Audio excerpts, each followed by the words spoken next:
Et si rester chez soi 2 jours par semaine rendait l'entreprise plus productive? Une étude publiée en 2026 chiffre le phénomène, en France.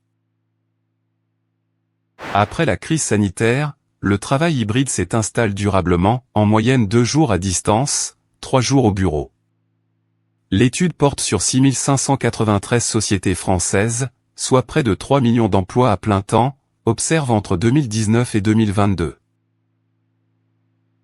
Premier constat de l'INSEE, sur l'ensemble des sociétés étudiées, plus le télétravail progresse, plus la productivité du travail progresse aussi. 10 points de télétravailleurs en plus, c'est 0,7 à 1 point de productivité gagne entre 2019 et 2022. Pourquoi cet effet? Une clé se cache dans les murs. Les sociétés qui louaient déjà, avant le Covid, des bureaux distincts de leurs usines ou magasins ont bien plus télétravail ensuite. En 2022, 36% de leurs salariés sont en télétravail, contre seulement 10% dans les entreprises où les bureaux sont mélangés aux locaux de production.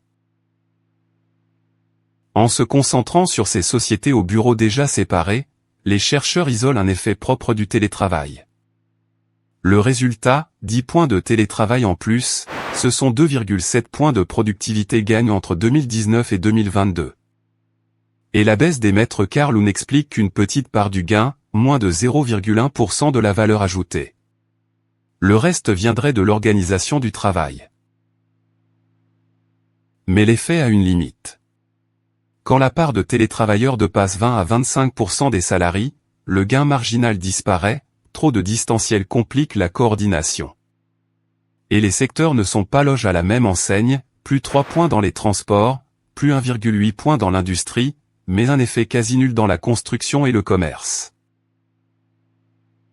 3 choses à retenir.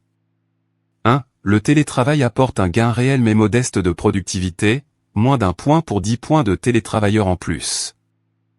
2. L'effet grimpe à 2,7 points dans les sociétés qui louaient déjà des bureaux séparés avant la crise sanitaire. 3. Au-delà d'un salarié sur 4 en télétravail, le gain s'efface. Le bon dosage compte plus que la dose maximale. Si décortiquer les chiffres qui pèsent sur votre vie vous intéresse, abonnez-vous à Fin de mois. À bientôt.